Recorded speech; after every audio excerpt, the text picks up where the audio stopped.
This man was a mechanical engineer from modern China who spent his days designing machines and managing complex projects. But next day, he wakes up in a stone room as Roland Wimbledon, the just-dead fourth prince of the Kingdom of Greycastle. The story begins in a small border town where a mine suddenly starts collapsing, sending terrified miners running for their lives. But while everyone else is escaping, a young woman rushes deeper into the mine instead. Inside, she discovers a miner trying to rob and kill another worker. Just as the man is about to strike, flames suddenly erupt from beneath him, burning him alive while the girl calmly holds out her arm. Horrified by what he sees, the surviving miner points at her and screams, "You're a witch." Soon after, the woman is captured and brought to the town square with her hands tied and a bag covering her head. The terrified townspeople begin throwing rocks at her while accusing her of witchcraft. Watching from a platform above the crowd,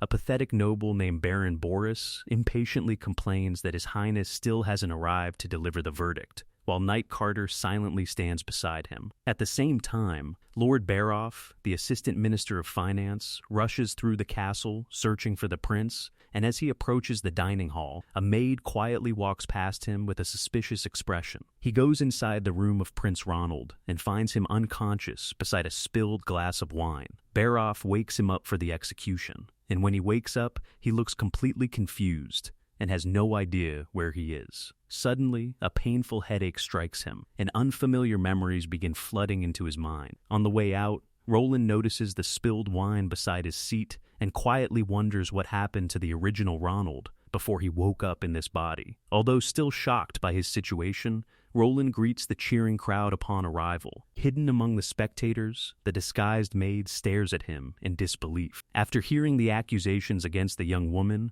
Roland immediately decides he cannot allow such a trivial execution to continue and orders to stop the execution. He tells the townspeople to go home and announces that the verdict will be postponed until another day. Carter quickly objects to the decision, but Roland has no idea who he is. Just then, another wave of memories floods Roland's mind, helping him remember Carter as well. Ignoring both Carter and Baroff's protests, Roland calmly leaves the square, while that idiot Baron Boris watches in annoyance. While Roland returns to the castle, he notices how poorly the townspeople live and begins thinking about the strange situation he is now in. Once inside, he refuses to drink from another glass offered to him before locking himself in his room to reflect on everything that has happened. Eventually, he accepts his situation and decides to continue living as Roland Wimbledon. Later that night, Baroff warns Roland that keeping a witch alive would attract the Witch Cooperation Organization, a group of witches who sought a legendary holy mountain to find peace. They may try to rescue the prisoner. Roland asks why Anna has been arrested. Baroff explains that a few days earlier,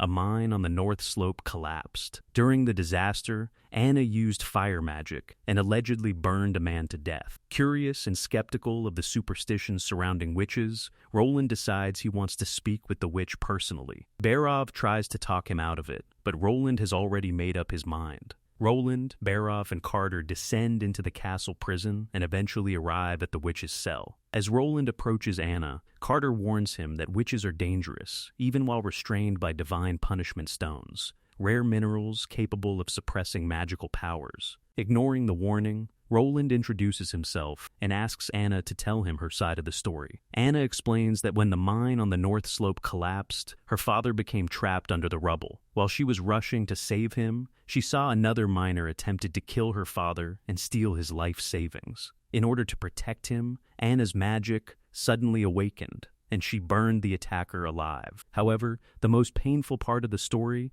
is that the very man she saved, her own father, is the one who reported her to the guards. He turned her in for a reward of 25 gold royals, enough money to pay for his treatment and secure his future. After hearing her story, Roland becomes curious about the true nature of her powers and decides to test them himself. He orders the divine punishment stone restraining Anna to be removed. Carter immediately tries to stop him, but Roland ignores the warning and removes the stone himself. Acting quickly, Carter quickly pulls Roland out of the cell. The moment the seal breaks, flames violently erupt throughout the prison cell, terrifying everyone nearby. But as Roland watches closely, he realizes the fire is only burning away Anna's chains, and is not spreading beyond the cell itself. From this, Roland understands that Anna is intentionally controlling her flames to avoid hurting anyone, so he calms the others down. Once the flames finally disappear, Anna tearfully begs Roland to kill her. Instead, Roland tells her that he wants to hire her. I don't ever slow up, no I don't take shit. I got no